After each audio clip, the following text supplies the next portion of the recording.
Merry Bowl season, everyone. I'm Brett Gibbons with thelines.com, and today we are breaking down the Las Vegas Bowl between Oregon State and Florida. Before we get started, don't forget to hit that like button, subscribe to the Lines YouTube channels. We're here breaking down all 41 bowl games this season, plus the national championship here in the future. But let's get into it. Las Vegas Bowl. We have the Oregon State Beavers, top 15 teams seeking their third 10-win season of the year. They're 10-point favorites as they play Florida Saturday, December 17th, 2:30 p.m. Eastern on ESPN.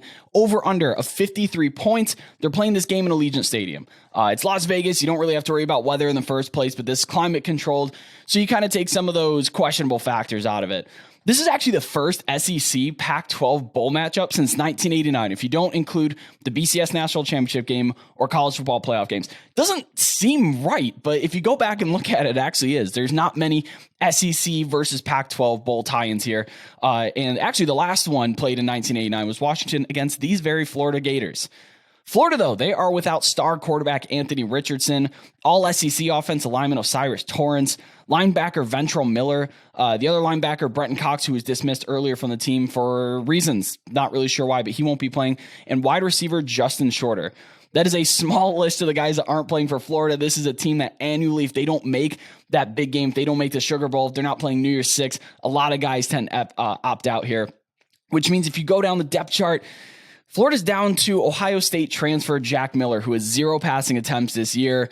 And Anthony Richardson accounted for 60.5% total yards of Florida this year. That is a major loss. I don't know what this offense is going to look like. And you can't really count on it looking like a good offense without all these pieces missing like we've seen this year. And does Florida even want to play? I mean, if you see these swaths of opt-outs, that is a red flag saying that this team is probably not very motivated. If you see guys that are off to the NFL, but say, I am playing one more game, that is a good indicator that the team is motivated, a good indicator that the team is ready to play.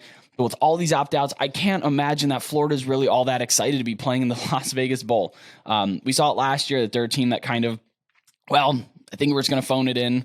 We're going to enjoy a nice vacation to Las Vegas. And Billy Napier is, I know they're under new management. Billy Napier, first season here, he's 1-3 against the spread in bowl games in his career. In Florida, the biggest problem for me, even before all these defensive opt-outs, they're 105th in defensive success rate allowed. That is not exciting, especially against Oregon State, who is a well-coached, very good football team that can capitalize that. And as mentioned, they're seeking their third 10-win season ever. That is a big motivator to get back there. Let's be the third, second, top 3 best team in Oregon State history.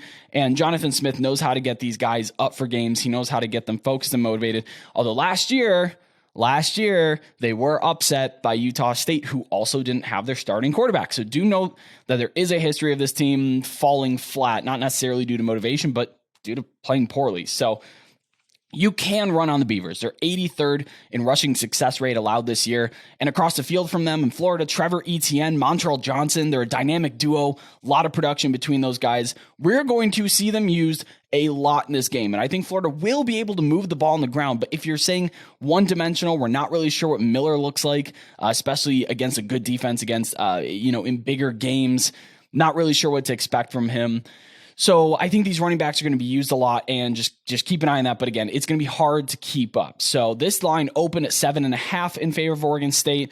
So the value in betting the Beavers on the spread, it's just gone. You've lost out on 3 points by now. So if you got them at the opening line, pretty good closing line value for you. But I probably wouldn't bet them here at 10.5. That's where I start to become uninterested.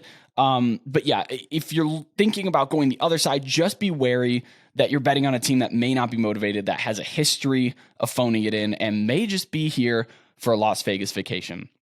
But hop on over to our Discord, where you can connect with over 4,000 sports betting fans, get live updates in the NCAAF server. If you go to the Roll server and drop an emoji under my name, you will get live updates on my bets that I place all bowl season long. It'll ping your phone. You'll get notifications so you don't miss out on those opening lines. Because frankly, some of these opening lines that I'm talking about in these videos, I place bets on, and people in our Discord place bets on earlier. So don't miss out on the best line.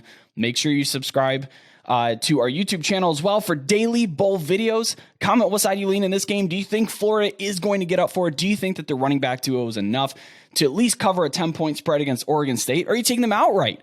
Maybe. But thank you always for watching. I'm Brett Gibbons, and have a very merry bowl season.